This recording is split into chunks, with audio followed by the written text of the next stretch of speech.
This is Amazing Beer Drinking Man, and today we're going to be doing Sam Adams Harvest Pumpkin Ale. It's one of the Sam Adams seasonals. Obviously it's made with pumpkin, actually 11 pounds of pumpkin per barrel according to their website. They do use, it is 5.7 ABV. We'll use our Sam Adams glass today. That's another story, how we appropriated that glass.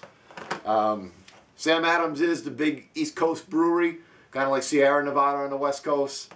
On the East Coast we have Sam Adams. They dominate the craft brew.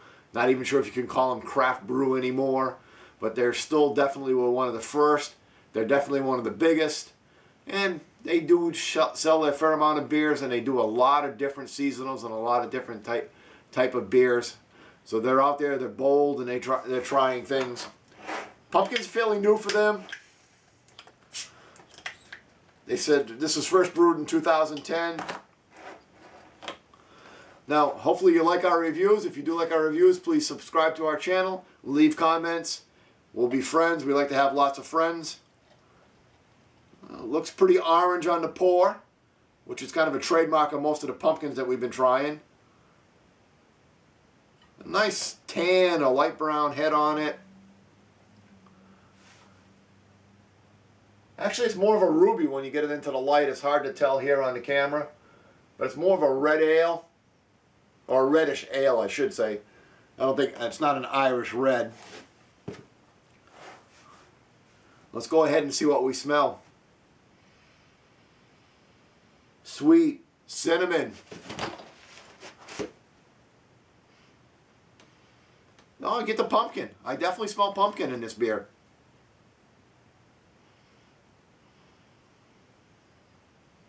So you're getting that earthiness of the pumpkin, you're getting the sweetness of the cinnamon, a little bit of nutmeg. Again, let's give this a taste, see what we've got. There's obviously a lot of flavor profiles in there. Let's see what it tastes like.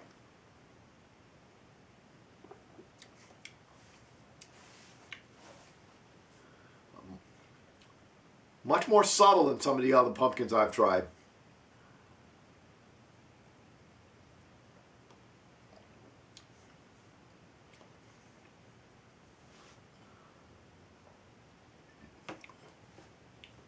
Try this again.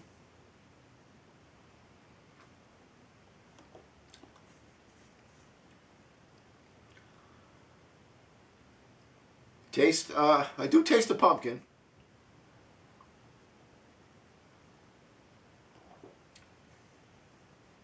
I think the first thing I'm tasting is a little bit of pumpkin. And then in the middle, you actually get a kind of a mixed shot in the middle. I get a little malt. I get a little of the nutmeg. I'm getting the spices more in the middle, and then I get a little bitterness at the end from the hops. Not a tremendous amount, but a little bit.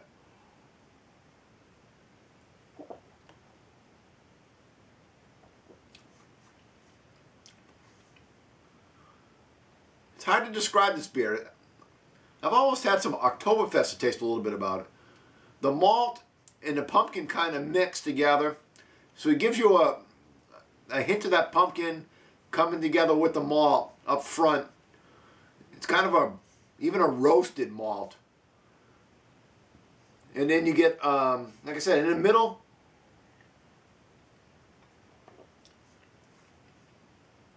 you get the sweetness and the cinnamon and then a little shot of the bitter afterwards. I'm not even sure what to think of this beer.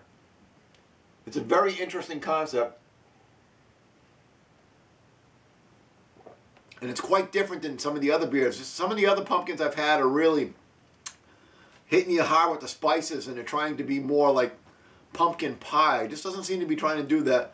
This seems like really be bringing a pumpkin flavor into the beer. I would call it a good dessert beer.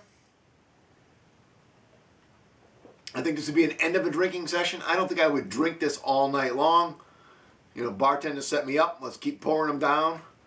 I would think at the end of a session, been out to dinner, had a couple of beers, now I want to finish one off. I would go to this one. I would give it, and this is actually going to be the first time I do this, I'm going to give it 3.5 caps. I don't think it's a 4-cap beer, but I think it's better than a 3. Until next time, this is the Amazing Beer Drinking Man.